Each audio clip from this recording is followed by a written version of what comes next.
Jalan-jalan ke Jakarta. Jangan lupa membeli daun salam. Pembelajaran akan kita buka. Tapi jangan lupa dulu untuk jawab salam. Assalamualaikum warahmatullahi wabarakatuh.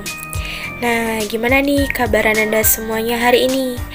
Nah, mudah-mudahan Allah selalu memberikan kita kesehatan dan kita juga selalu dalam perlindungan Allah. Amin amin ya rabbal alamin. Oke Nanda, sebelum kita masuk kepada pembahasan kita hari ini, di sini Ibu mau tanya dulu nih, kira-kira Nanda semuanya udah siap belum untuk pembelajaran hari ini? Nah, kalau Ananda semua sudah siap, nah silahkan dulu tempat duduknya dirapikan. Nah, ayo dirapikan semuanya. Oke, kalau Ananda semua sudah siap, pembelajaran akan kita mulai ya. Ananda semuanya, seperti tadi yang udah Ibu bilang di awal, bahwasanya hari ini kita akan membahas materi mengenai fikih dan juga perkembangannya. Nah, di mana nanti kita akan membahas 3 poin. Poin yang pertama yaitu mengenai konsep fikih dalam Islam, poin yang kedua mengenai ruang lingkup fikih, dan poin yang ketiga mengenai periodisasi perkembangan ilmu fikih. Oke Ananda, selanjutnya kita akan bahas satu persatu ya. Oke Nanda, kita masuk kepada poin yang pertama, yaitu mengenai konsep fikih dalam Islam. Nah, kata fikih adalah bentukan dari kata fiqhun yang secara bahasa berarti pemahaman yang mendalam yang menghendaki pengerahan potensi akal. Nah, definisi fikih ini secara istilah itu mengalami perkembangan dari masa ke masa, sehingga tidak akan pernah bisa ditemukan satu definisi yang tunggal. Oleh karena itu, ada beberapa definisi fikih yang dikemukakan oleh ulama usul fikih. Nah, di antaranya yang pertama bahwa ilmu fikih merupakan ilmu yang mempunyai tema pokok dengan kaidah dan prinsip tertentu. Definisi ini muncul dikarenakan kajian fikih yang dilakukan oleh para fuqaha menggunakan metode-metode tertentu seperti ada qiyas, ada ihtisan, ada istishab, dan lain sebagainya. Kemudian yang kedua, ada ulama fikih yang mengatakan bahwa fikih merupakan ilmu tentang hukum syariah yang berkaitan dengan perbuatan manusia. Nah, baik dalam bentuk perbuatan yang wajib, haram, mubah, sunnah, ataupun makruh yang didasarkan pada sumber-sumber syariah, bukan dari akal ataupun perasaan. Kemudian yang ketiga, dikatakan bahwa ilmu fikih ini merupakan ilmu tentang hukum syariah yang berkaitan dengan ibadah dan juga muamalah. Nah, dari sini bisa kita mengerti bahwa ilmu fikih merupakan hukum syariah yang lebih bersifat praktis dan diperoleh dari istidlal atau istinbat, atau merupakan penyimpulan dari sumber-sumber syariah, Al-Quran dan juga hadis. Nah, terakhir dikatakan bahwa ilmu fikih ini diperoleh melalui dalil yang terperinci, yaitu dari Al-Quran, hadis, qiyas, dan juga ijma. Nah, masuk kita pada poin yang kedua, yaitu mengenai ruang lingkup fikih. Nah, adapun ruang lingkup dari ilmu fikih ini yang pertama yaitu hukum yang bertalian dengan hubungan manusia dengan Khaliknya atau dengan Allah Subhanahu wa Ta'ala, di mana hukum-hukum ini berkaitan dengan hukum-hukum ibadah. Ruang lingkup yang kedua yaitu hukum-hukum yang berkaitan dengan muamalah, yaitu hukum-hukum yang mengatur hubungan antara manusia dengan sesama manusia, baik itu secara pribadi, secara kelompok, dalam segi transaksi finansial. Ruang lingkup yang ketiga yaitu hukum-hukum munakaha. Nah, di sini sering disebut juga dengan hukum kekeluargaan atau al-ahwal al-syakhsiyah. Nah, hukum ini mengatur mengenai manusia dalam keluarga, baik itu dalam awal pembentukannya sampai pada akhirnya. Nah, yang keempat itu ada hukum jinayah atau sering juga disebut dengan hukum pidana, yaitu hukum yang berkaitan dengan tindak kejahatan yang dilakukan oleh mukallaf. Nah, keempat hukum Islam inilah yang dibicarakan dalam kitab-kitab fikih dan terus berkembang hingga saat ini. Masuk kita pada poin yang ketiga, yaitu mengenai periodisasi perkembangan ilmu fikih.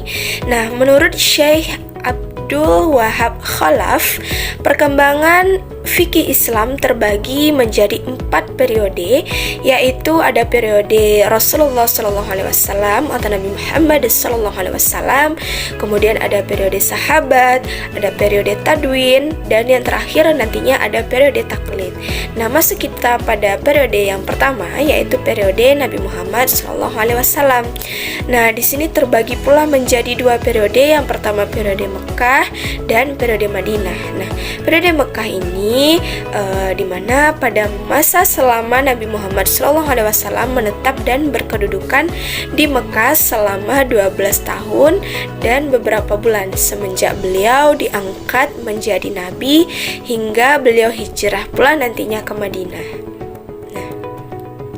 Dalam masa itu, umat Islam sedikit dan masih lemah, belum dapat membentuk dirinya sebagai kelompok yang mempunyai kedaulatan dan kekuasaan yang kuat. Nabi telah mencurahkan tauhid ke dalam jiwa masing-masing individu dalam masyarakat Arab serta menjauhkan manusia dari menyembah berhala menuju penghambaan yang nyata, di samping beliau menjaga diri dari aneka rupa gangguan bangsanya. Nah, pada masa ini belum banyak hal-hal yang mendorong Nabi Muhammad SAW untuk mengadakan hukum atau undang-undang. Nah, oleh karena itu, tidak ada ayat-ayat hukum di dalam surah Makkiyah seperti surah Yunus, Ar-Ra'du, Yasin, Al-Furqan, dan sebagainya. Kebanyakan ayat-ayat Makkiyah berisikan hal-hal yang orientasinya akidah, akhlak, dan juga sejarah. Nah, kemudian periode yang kedua itu periode Madinah, yakni masa di mana Nabi Muhammad SAW telah berhijrah dari Mekah tadi ke Madinah dan menetap di sana selama 10 tahun sampai beliau wafat. Nah, dalam masa inilah umat Islam berkembang dengan pesatnya dan pengikutnya terus bertambah semakin banyak. Kemudian Nabi Muhammad SAW mulai membentuk satu masyarakat Islam yang berkedaulatan. Karena itu timbullah keperluan untuk membentuk syariat dan peraturan-peraturan bagi masyarakat guna untuk mengatur hubungan antar anggota masyarakat yang satu dengan lainnya dan hubungan mereka dengan umat lainnya dalam tatanan kehidupan sehari-hari. Nah, kemudian kita masuk pada periode yang kedua, ada periode sahabat. Nah, periode kedua ini berkembang sejak wafatnya Nabi Muhammad SAW dan berakhir pada masa Muawiyah bin Abu Sufyan menjabat sebagai khalifah pada tahun 41 Hijriah.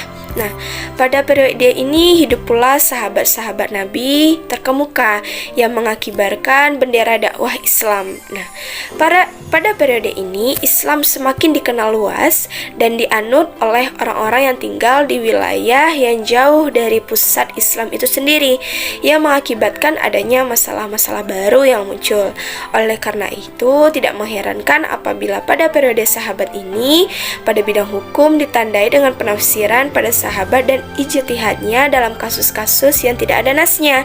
Di samping ini juga terjadi hal-hal yang tidak menguntungkan, yaitu perpecahan masyarakat Islam dan bertentangan secara tajam.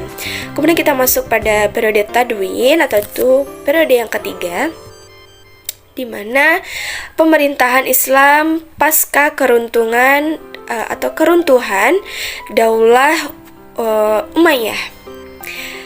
segera pada saat itu digantikan oleh Daulah Abbasiyah. Nah, masa Abbasiyah ini disebut juga masa pembukuan fikih karena pada masa ini terjadi pembukuan dan penyempurnaan fikih.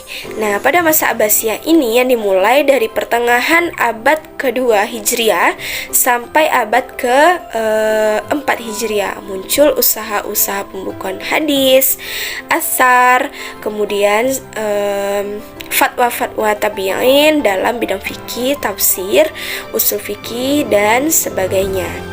Nah, kemudian kita masuk pada periode yang terakhir, itu ada periode taklid.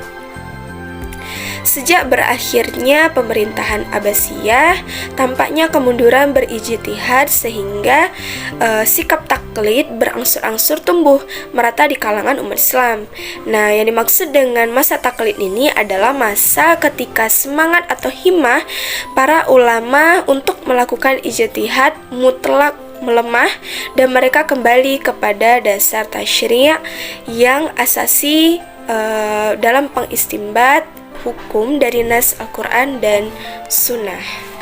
Baik ananda semuanya, sekianlah pembelajaran kita pada hari ini. Semoga ilmu yang sudah Ibu berikan pada hari ini bisa bermanfaat bagi ananda semuanya. Kita tutup pembelajaran kita hari ini dengan mengucapkan Alhamdulillahirrabbilalamin. Ibu mohon maaf apabila ada perkataan dan perbuatan Ibu yang tidak pada tempatnya. Kita akhiri dengan Assalamualaikum warahmatullahi wabarakatuh.